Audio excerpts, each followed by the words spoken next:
Marketing This Week. My name is Roger Gallegos. I'm the founder and CEO of Beacon Marketing.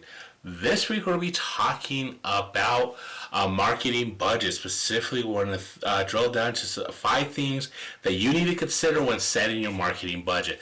This is important because I always like to say that it takes 3 things to market your business: time, effort, and money. So when I talk about budget in this context, a lot of people think about automatically money, but really when it comes to marketing your business, you can't just put everything in dollars and cents, because it also takes effort and it takes a little bit of time.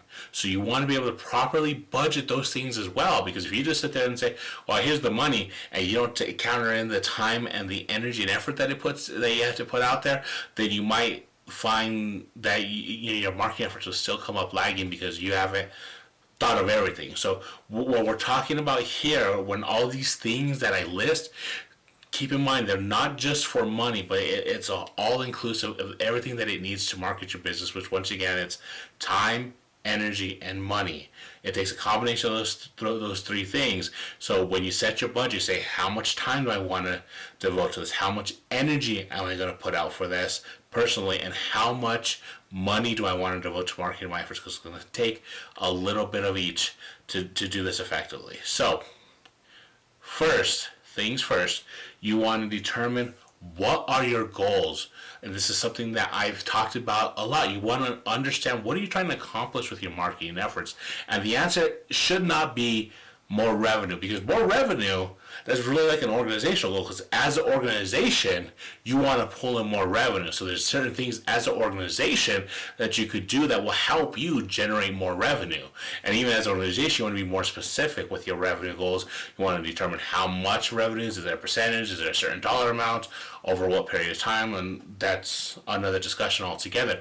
But when it comes to marketing, you want to determine what specific actions you need to take in order to reach those revenue goals. And that's why you need to set your marketing goals, because you want to outline, what are those actions, what things do I need to do each week, each month, each quarter, in order for me to reach those ultimate revenue goals. So the first thing you do when setting your budget is set your goals, because that will help you, again, understand the time, money, and energy that you'll need to reach those goals.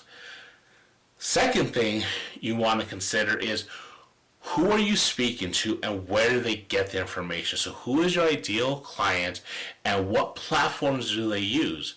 So do they get the information from Facebook? Are they on LinkedIn? Are they older? So maybe it might be Facebook groups, or is it like mailers or TV ads or radio ads?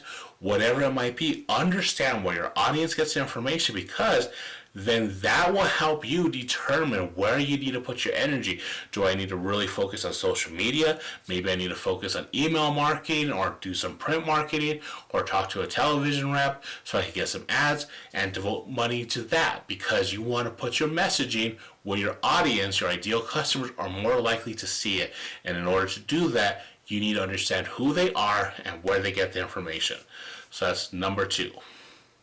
The third thing you want to consider, and I'll just call this in-house versus outsource. So what are the things that you could do in-house really well? What are the things that you're capable of yourself, and what things can you outsource?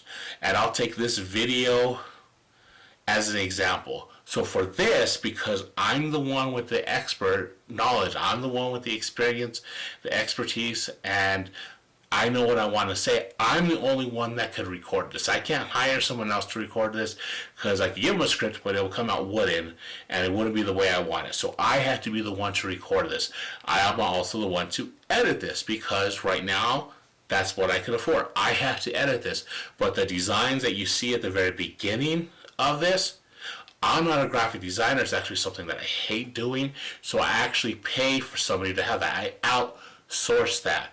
The editing of my blogs, I'm not a good editor, so I have my wife help me with that. So I outsource that to her. She's still on my team, but I have her do that. So those are a couple examples of things how you need to look at this. You can just sit there and say, what can I do myself? What can my team do? And what what should I outsource? What are the things I actually hate doing or that I can't do well that I could afford to outsource? And sometimes you have to look at it in time versus money, because a graphic design, I could probably do it on my own, but I would spend so much time doing it that it would actually cost me more in time than money. So that's the determination I say. So yeah, I would sit there and say, I could send it to them. They could, my design team could knock out a month's worth of designs in under a week, where it would probably take me 5 or 6 business days, because I'm just not a good graphic designer. I tinker too much, and it wouldn't look nearly as good. Trust me, I've tried. So that's how you have to make that evaluation for in-house versus outsource.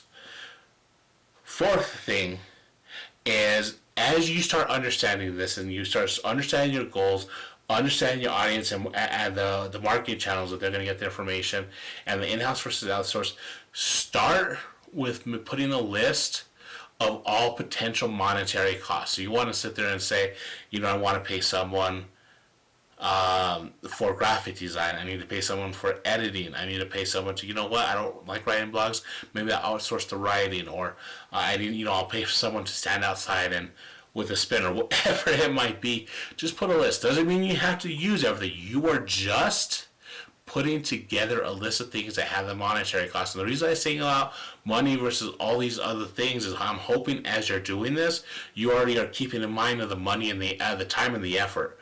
But the monetary cost, that's where things tend to get a little funky, and you actually need to spend a little more time with it, because you may need to sit there and say, okay, I need to get a couple estimates on this. So I will focus on the money part of it, because that tends to be of more concern for more business owners, the money. So that's why I single that portion out, but you also want to keep in mind the time and the energy factor of this. Lastly is start putting it all together with this. Make a final determination of what are the things that you could do for yourself. What are the things you're going to task to your team? What things are you going to outsource? Where's your audience get the information? How much resources are you going to devote to that? What things are you going to pay for? What tools are you going to use? All these things, and just sit there and say, okay, this is how much money we're going to spend each month on ads, on networking events, on trade shows, whatever it might be. This is how much money we're going to spend a month on outsourcing work. This is how much time we're going to spend, and that's a big thing. You can sit there, you can look at your employee, and you can say, hey, I want you to spend 10 hours a month editing, or 10 hours a month recording videos, whatever it might be, taking pictures. So you go there and you say, I need you to stick to this time frame because you have other tasks that you need to accomplish, and that will help you manage all that. So you can sit there and say, this is how much money I'm going to spend, this is how much hours you're going to spend, and of course the energy that it takes to complete those hours is something that each individual person has to manage on their own.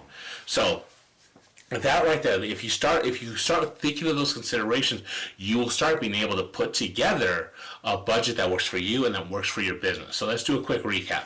First thing you want to do is understand your goals, so write down your goals. Second is look at your target audience, your ideal customers, and where they get the information. Third is determine what you can do in-house versus outsourcing. Fourth thing is list all potential monetary costs, and again, I single out money there because that's usually a more concern to more business owners. But while you're doing this, you also want to keep in mind the time and the effort to accomplish certain things. So you may want to note those as well. The fifth thing is, once you have all that stuff out there, start putting it together. You're probably going to have to tweak it and update it as you go along. I always say don't put it in pencil, don't put it in pen, put it in pencil, so you can edit it and make changes as you go on. But if you do these things, you will eventually become a really good and effective marketer, because then you will start understanding how you need to use your resources, the best way to use them. And at the end of the day, you'll just become a better and more effective marketer. So, as always, please let me know what you think about this. Where are you with your marketing budget? If you need help, let me know. Please like, share, comment, and subscribe. All that fun stuff. Looking forward to hearing from you guys. Please let me know what you think. Again, my name is Roger Gallegos. This has been Beacon Marketing's weekly 5 things about marketing this week. Next week, we'll be back with another video on target audience. Specifically, we're going to be looking at how to segment your audience. Looking forward to that. So thanks again. You guys have a great one. Talk to you later. Bye.